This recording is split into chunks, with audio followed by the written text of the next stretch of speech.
Cartoon Study. Assalamualaikum warahmatullahi wabarakatuh.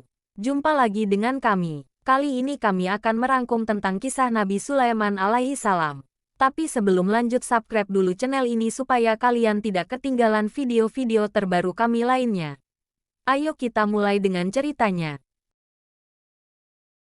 Kisah Nabi Sulaiman adalah salah satu kisah yang sangat penting dalam agama Islam, juga dihormati dalam agama Yahudi dan Kristen. Nabi Sulaiman adalah putra Nabi Daud, dan dia dikenal sebagai nabi yang diberikan banyak keistimewaan oleh Allah, termasuk kebijaksanaan, kekayaan, dan kekuatan luar biasa.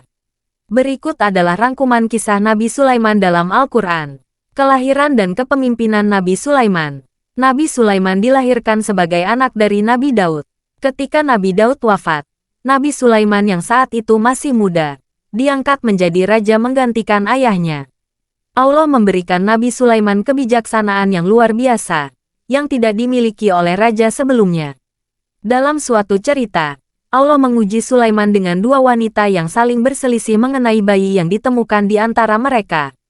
Nabi Sulaiman memutuskan untuk memotong bayi itu menjadi dua bagian, dan yang benar ibu bayi tersebut segera mengalah dan mengakuinya.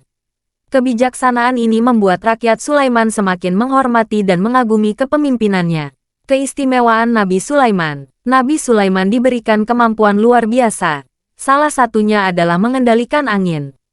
Angin bisa dipergunakan untuk memindahkan pasukan dan barang dengan cepat. Selain itu, dia juga memiliki kekuatan untuk memerintah jin, yang dapat membantunya membangun berbagai bangunan besar, seperti Istana Sulaiman yang sangat megah. Raja Jin dan Binatang. Sulaiman juga mampu berkomunikasi dengan berbagai makhluk, termasuk burung dan binatang lainnya. Dalam Al-Quran, disebutkan bahwa Nabi Sulaiman dapat berbicara dengan semut.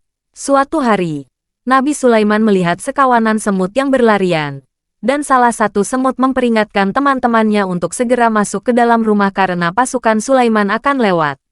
Sulaiman kemudian tersenyum dan berdoa kepada Allah atas pemahaman ini. Selain itu, Nabi Sulaiman memiliki pasukan yang terdiri dari manusia, jin, dan binatang, dan semuanya sangat taat kepada perintahnya.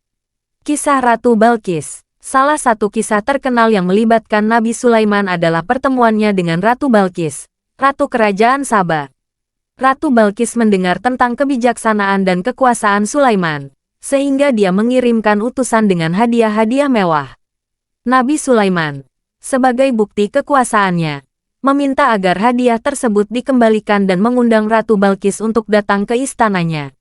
Sebelum kedatangan Ratu Balqis, Nabi Sulaiman meminta salah seorang jin untuk membawa tahta ratu dari kerajaan Saba dalam waktu yang sangat singkat.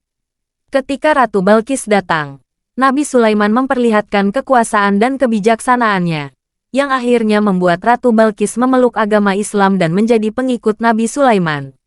Kepergian Nabi Sulaiman. Nabi Sulaiman wafat dengan cara yang sangat unik. Dalam kisah yang disebutkan dalam Al-Quran, ketika Nabi Sulaiman sedang berdiri di atas tongkatnya dan mengawasi pasukan, dia wafat tanpa ada yang menyadari bahwa dia telah meninggal. Pasukannya terus beraktivitas seolah-olah Nabi Sulaiman masih hidup. Baru setelah beberapa waktu, salah satu dari pasukan tersebut menyadari bahwa Nabi Sulaiman sudah meninggal ketika tubuhnya sudah rapuh dan jatuh. Kisah Nabi Sulaiman mengajarkan banyak pelajaran tentang kebijaksanaan, keadilan, dan kekuatan yang diberikan oleh Allah. Sulaiman adalah contoh pemimpin yang tidak hanya bijaksana, tetapi juga mengutamakan kebenaran dan keharmonisan dalam memimpin rakyat dan alam semesta. Cukup dulu sampai di sini. Semoga kalian bisa mengambil atau menambah pelajaran atas ringkasan tentang Nabi Sulaiman ini. Wassalamualaikum warahmatullahi wabarakatuh.